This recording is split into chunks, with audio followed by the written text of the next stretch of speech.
What is up, my fellow nerds? Welcome to Tales of Nerdia. Today we're talking about chapter 363 of Hunter x Hunter. Before we actually get into that, correction from last week. I kept calling Tubeppa a male. My bad. That's a female. I got confused. She got that strong jawline going on. Anyways, Tubeppa female. I also wasn't sure about Tyson. Tyson female. Moving on. Actually, the other thing was Zhang Li. I mentioned the crosses on his Nen Beast, and someone did point. I went into a tangent about the cross on Kurapika's Nen and how many characters actually have crosses on them, but there was some clear religious symbolism in that Nen Beast, and I ended up skipping over it and not looking into it because I got distracted by the crosses. But someone in the comments did point out to me that this is a Buddhist or Hindu symbolism. If you look at it, it's in the shape of a wheel, and that is a reference to the Dharma Chakra or the Noble Eightfold Paths. I'll leave a link in the description to a Wikipedia page if you want to check out more about that. Moving on, chapter 363. I think the best way for me to divide out this chapter is just to go by each prince that we saw in this chapter. So we're going to start off with Camilla, who apparently refers to herself as Cammy. So Cammy, I'm going to stick with Camilla, actually. So Camilla approaches the king, wants clarification on the rules of this kind of survival of the fittest, this battle, this succession war. And I think one of the most interesting parts of this conversation is that when she's asking that question, you would think that she's asking it because she's wondering if, someone like Hulkenberg can say, I'm out, I don't want to be a part of this, and that counts as him no longer being within the succession war. But she actually prefers that the king only count people who are actually dead. I think the translation says biologically dead, which just sounds weird. But she prefers that the kings actually have to be dead for them to no longer be in the war. So she's pretty cutthroat, but she's also thinking to herself that she doesn't want to have to be the one to do it, and just wants them to think like, well, Camilla's clearly the best, and she should be king, so I'll just kill myself, or I should be dead. Which is just some really dumb thinking that she would believe that the other princes would think like her, or would hope that they would think like her.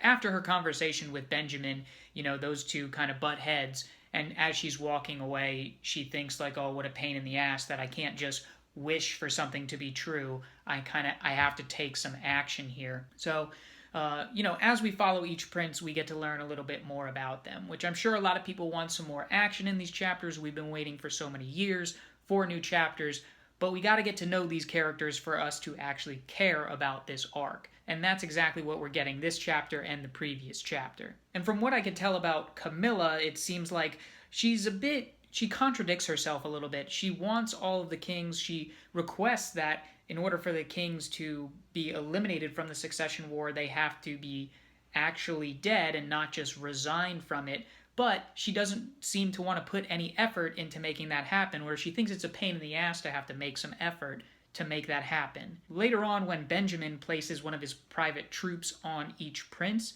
like her reaction is like, keep that guy away from me, and no, this isn't going to happen, and get my mom on the phone. So she's a bit of a spoiled brat. When Tubeppa described the top three princes, he used the word greedy, and when it said greedy, it was on her. I didn't see a lot of greed here. I just saw a lot of arrogance and her being self-centered, which Benjamin points out during their little squabble. So characterization overall with Cammy, spoiled brat. She doesn't want to have to take any action. She's annoyed by the fact that she is going to have to take an action, but she has decided that she's going to take some steps to make sure that she is the last one standing here. During her conversation with the king, important to note that he kind of leaves it up to the interpretation of each prince of how to win the succession war. He says to her that the sole survivor will be the official heir to the throne, but he leaves that up for them to interpret how to make that happen, which is a bit strange. So let me know in the comments below what you guys thought of that. So let's move on to Zhang Li.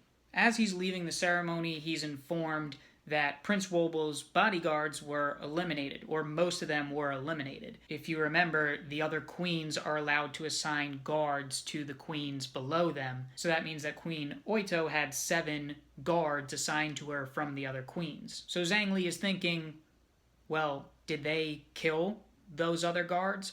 But wait a minute, if there's only 2 left, did they kill their own guards to throw off the trail that they were responsible for it?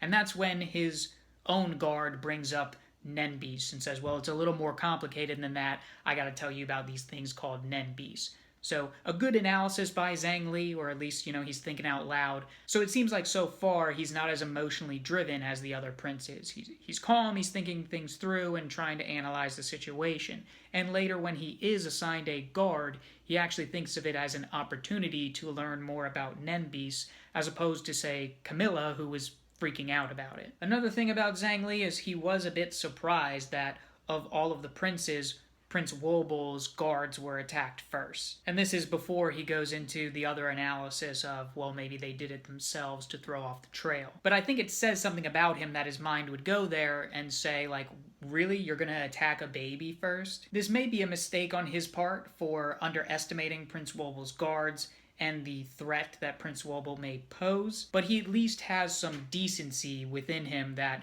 he wouldn't think of going for Prince Wobel first. We also learn something important from Zhang Li when he's thinking to himself about these guards that are being assigned to all of the princes, and that is that only Benjamin has the ability to do this because he's the military's supreme vice counselor, something like that. So now let's move on to the 4th prince. A lot of crazy shit last chapter with the 4th prince, his Nen Beast, and Theta going on. Apparently that situation defused without any problems, and she is now training him in Nen. One of his guards comes in and informs him of the situation with Benjamin assigning his troops out, but because they are brothers, the 4th prince has the same mom as Benjamin, which is the 1st queen. This guard is saying that he does not have an obligation to accept this troop and he can just deny it. And Benjamin says, tell them they're fools, I'm in the middle of my Nen meditation.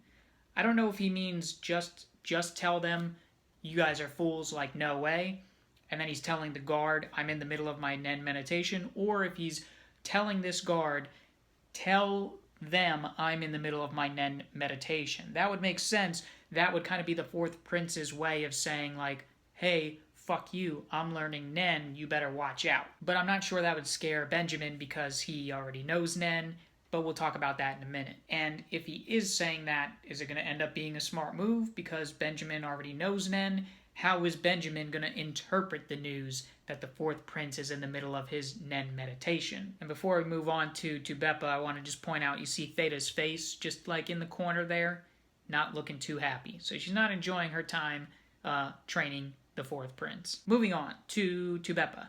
Beppa seems focused on, once learning about these Nen Beasts and what happened, wants information on the hunter, who is Kurapika, who revealed this information. So that's Beppa's main focus. Oh, and another thing I didn't point out about Beppa last chapter is that Beppa and Lucidus are from the same mother. So interesting that Lucidus would actually want to go after Beppa first. But now, before we get to Kurapika, we got to talk about Benjamin. He was the main focus of this chapter. After his conversation with Camilla, he is pretty fired up, and he tells the king that I'm going to be the last one left. And the king kind of praises him and says, I expect great things, which I don't think is an attitude we've seen from the king yet, showing any favoritism. It would make sense for him to favor his first son, the oldest son, but I don't think he's gonna, like, interfere or anything, and I think he would accept whoever ends up winning. Sometime after this conversation, because Benjamin has to be led back to his room after the ceremony, so I believe all the princes are now back in their rooms, no longer in the ceremony hall.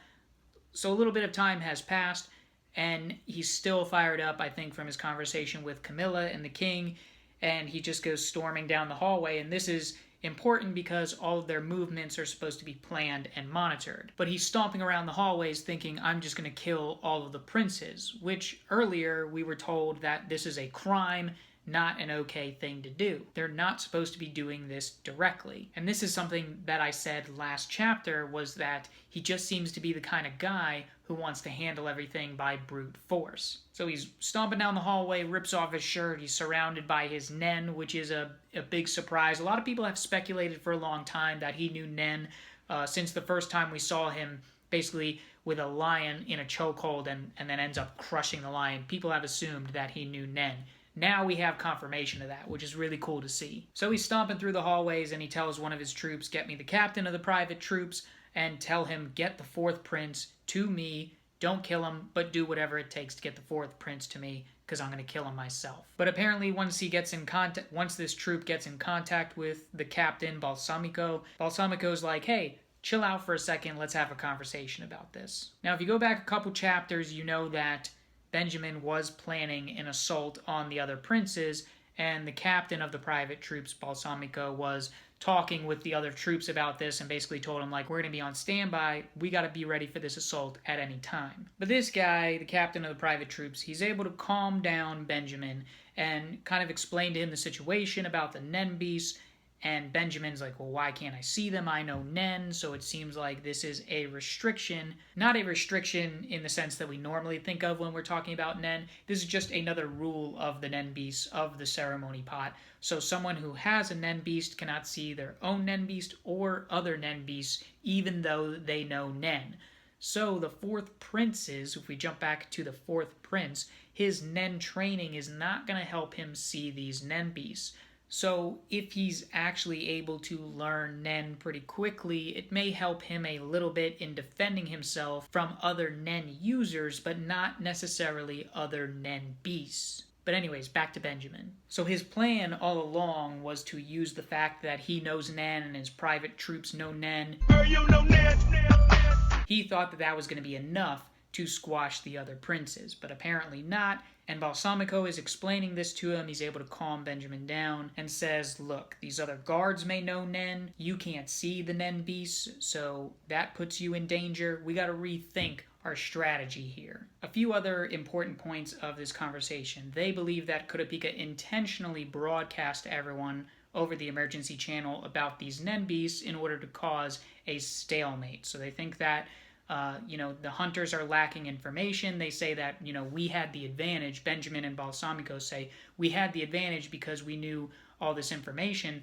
They don't think that Queen Oito would have revealed to Kurapika about the jar ceremony, but she did. So they conclude that this must have been intentional for a stalemate because the hunters' motives is really the Dark Continent. This is just secondary. They also mention that the hunters are sharing information with each other, and this is true because all of the bodyguards heard Kurapika say, if you go back to the chapter and you look at his dialogue, he announces the nen beasts and says shit's going down, and he specifically calls out Melody. So Melody gives her rundown of what's going on with her, and then Biscay jumps on the channel and starts talking, but Kurapika didn't specifically call her out. But just because the hunters all come from the Hunter Association does not mean they know each other, but Kurapika may have just revealed to everyone that him and Melody know each other. Who knows if that will come up later. Final thing to note here is that Balsamico seems to be brown-nosing a bit. He compliments Benjamin for his assessment of the situation, and when Benjamin decides to call all the troops together, he has that grin on his face,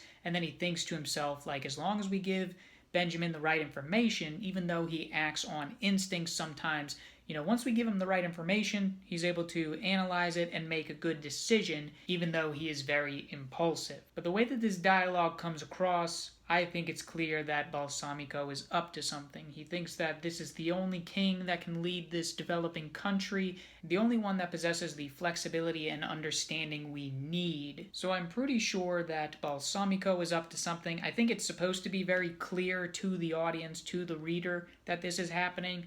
I'll wait for the Viz translation to read through it again, but the fact that they point out in the onomatopoeia his grin, I think it's pretty clear that something's going on. So now Benjamin calls in the rest of his private troops, gives them a rundown of the situation with the nen beasts, tells them he's going to assign them out, and he pretty much gives them permission to kill anyone in self-defense, but his language is very suggestive. So when he gives the command and they all say, "Yes, sir," it's important to look at this panel. And if you look at their faces, it seems like a couple of them are excited about this information. And this one in particular, we're going to see in just a second.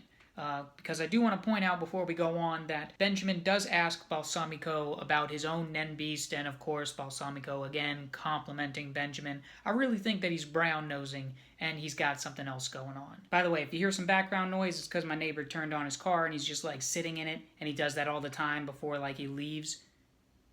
I don't know what the fuck is up with that. Moving on. We end the chapter with Kurapika and Bill. Kurapika is thinking of a way to contact the other hunters. Obviously, he's not going to use the emergency channel again. He mentioned something about the other guards having phones on them and that he won't be able to bring those into the prince's quarters. I'll wait for the Viz translation on that, but essentially he can't figure out a good way to get in contact with his comrades. And that's when this dude shows up. So they were informed that the first prince, Benjamin, was sending some troops, and when this guy enters the room, it's like a maid. It's like a handmaid for the queen. It's not even one of her bodyguards.